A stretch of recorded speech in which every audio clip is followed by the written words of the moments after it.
ধর না, আরে বুমটা ধর না, কার হাত খালি আছে?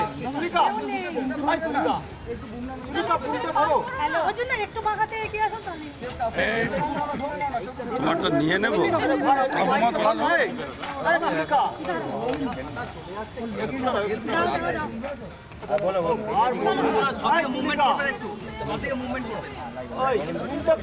ভাই একটা বুম ধরতে পারছো না কেউ?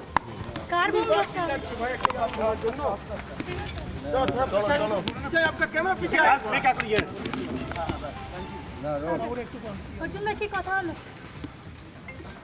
কথা ওনারা যা প্রশ্ন করেছেন সেটা জবাব দিয়েছি।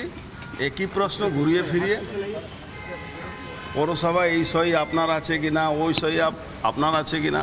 আমার বক্তব্য, পৌরসভার চেয়ারম্যানের কাজটা খুব লিমিটেড হয়। পৌরসভার মধ্যে যা হবে সিআইসি টেন্ডার কমিটি করে পাস করে সিআইসি হয়। একটা পৌরসভাতে, আমাদের পৌরসভাতে 4 বার সিআইসি মিটিং হয়, তারপরে বোর্ড মিটিংয়ে পাস হয়। পৌরসভার মধ্যে আইনত 1 পয়সা বেরোনো, 1 পয়সা এন্ট্রি আর আউটগোয়িং সবটাই রেকর্ডেড থাকে। সেখানে বিনা মতলবে পলিটিক্যাল ভিকটিম করে 4 ঘন্টা সময় নষ্ট করা, হ্যারাসমেন্ট করা, মেলাইন করার একটা চেষ্টা চলছে। পুরো যে এখতিয়ারের মধ্যে নেই, যে একটা চেয়ারম্যানের হাতে নেই। বলুন তো, পশ্চিমবাংলা প্রথম এক পৌরসভা ভাটপাড়া পৌরসভা, যেটা পশ্চিমবাংলা ফার্স্ট টেন্ডার চালু করেছিলাম যখন আমি চেয়ারম্যান ছিলাম। সেখানে কে টেন্ডার পাবে সেটা আমার কাজ আছে। যে টেন্ডার নেবে আর টেন্ডার দেবে ওরা খবর রাখে, যাদের কমিশনের দরকার পড়ে। আমাদের তো কমিশনের দরকার নেই, অর্জুন সিংকে কমিশনের দরকার পড়ে না। টেন্ডারে যে কোনো কোম্পানি কাজ নিতে পারে, যে কোনো কোম্পানি কাজ পেতে পারে। এবার এই ম্যাটারটাকে শুধু পলিটিক্যালি ভিক্টিমাইজ করার জন্যে বিজেপিতে যখন আসলাম তখন মামলা হলো, আর তৃণমূলে যখন ছিলাম তখন আমি ভালো গুড বয়, আমার মতন ভালো ছেলে না।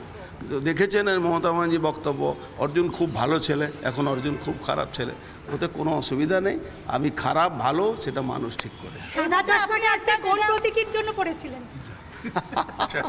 সাদা চশমা প্রতীকের কোনো ব্যাপার নেই। একটু কি লেখা আছে, কি পড়তে হবে, তো কিছু তো পড়তে হবে, দেখতে হবে। পড়ার জন্য তো চশমা লাগবে। না, আমি এই জলটাই খাই। আমি আগেও বলেছিলাম এখানে একটা চক্রান্ত চলছে দুজনকে এলিমিনেট করার জন্যে, শুভেন্দু অধিকারী, অর্জুন সিংকে। নানা রকম গল্প আছে। সেন্ট্রাল ফোর্স আমাদেরকে ঘিরে রাখে, তার জন্য এরা পারে না। এই জন্যে যে কোনো কেমিক্যাল রাশিয়া থেকে আনিয়ে একটা বড় ঘটনা করানো একটা চেষ্টা চলছে।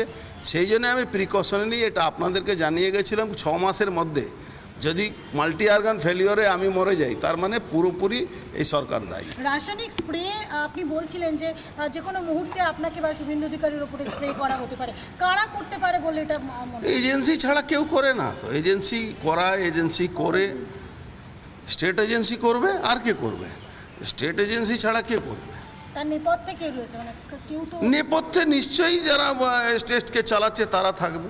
নেপথ্যে আর কে থাকবে?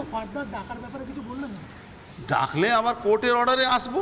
আমি তো ইনাদের অর্ডারে আসবো না, কোর্টের অর্ডারে আসবো। কোর্ট আমাকে বলে 10 বার আসবে, 10 বার।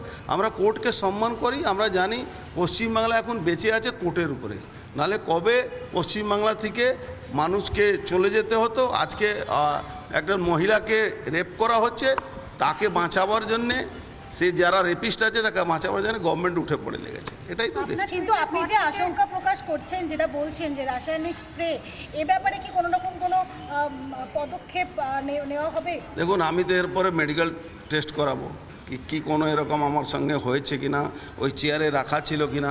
আমি বললাম আমরা যেখানে বসে আছি আমার একটা ছবি তুলে দিন, কি এই চেয়ারে আমি বসেছিলাম। ওনারা বললেন আমরা এটা দিতে পারবো না। আমি কোর্টকে বলবো কি আমাকে ওই ভিডিওগ্রাফি হয়েছে সে আমাকে দেওয়ার জন্যে। কেন আমার এই আশঙ্কা শুধু মুখে নয়, আমি বিশ্বস্ত সূত্রের জন্য এই কথাটা আমি জানি। এত তৎপর কেন পুলিশ আপনার ক্ষেত্রে? কোনো জায়গায় কি আতঙ্কে রয়েছেন? আমি না, আমার কোনো আতঙ্কের ব্যাপার নেই। কিন্তু আপনি আমাকে মারবেন, তা আমি তো এটাকে তো আইনত জায়গাতে আমাকে পৌঁছতে হবে, মানুষের কাছে পৌঁছতে হবে, সেটাই তো। তাহলে কি আপনি হাইকোর্টেই কি আপনি যাবেন এবারে, আবারও কি দ্বারস্থ হবেন এই রাসায়নিক স্প্রেকে কেন্দ্র করে? না, এখনো আমার এখানে ইউজ হয়েছে কি না হয়েছে আমি তো জানি না। ইউজ বুঝলে আমি নিশ্চয়ই যাব। আমি অ্যাডভান্স বলে রাখলাম, আমি এখন আমার টুইটার হ্যান্ডেল থেকে টুইটও করব এটা নিয়ে। গতকাল আপনি টুইট করার পর থেকে পার্থভৌমিককে কোনো কথা বলতে শোনা গেল না। ওটা ওই একটা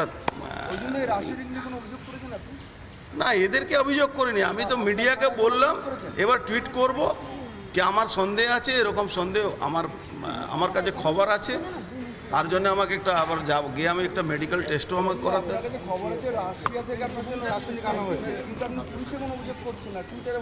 আরে কি করে পুলিশে অভিযোগ করব? কোনো আমাকে তো জানতে হবে কি আমার উপরে হলো কি না হলো। এই পুলিশকে অভিযোগ করব? আচ্ছা, এই পুলিশকে অভিযোগ করব? যে পুলিশই এইটা করবে, আমাকে তো অভিযোগ করতে গেলে হোম মিনিস্ট্রিকে বলতে হবে, অভিযোগ করতে কোর্টকে বলতে হবে, একে বলে কি লাভ আছে? ঠিক আছে, থ্যাংক ইউ। অর্জুন সিং তিনি বেরিয়ে এলেন এবং বেরিয়ে আসার পর তিনি সাংবাদিকদের মুখোমুখি হয়েছিলেন। তাকে দীর্ঘ সময় ধরে জিজ্ঞাসাবাদ করা হয়, সিআইডির প্রশ্নের জবাব দিয়েছেন এবং তিনি বলছেন যে তিনি এরপর মেডিকেল টেস্ট করাবেন। একই প্রশ্ন বারবার করা হয়েছে, এই বিষয়টি উল্লেখ করেন তিনি। নানা ধরনের কন্টেন্ট দেখার জন্য লাইক করুন, শেয়ার করুন আমাদের ফেসবুক পেজ, সাবস্ক্রাইব করুন আমাদের ইউটিউব চ্যানেল। পাশাপাশি অন্যান্য ব্রেকিং নিউজের জন্য অবশ্যই চোখ রাখুন রিপাবলিক বাংলায়।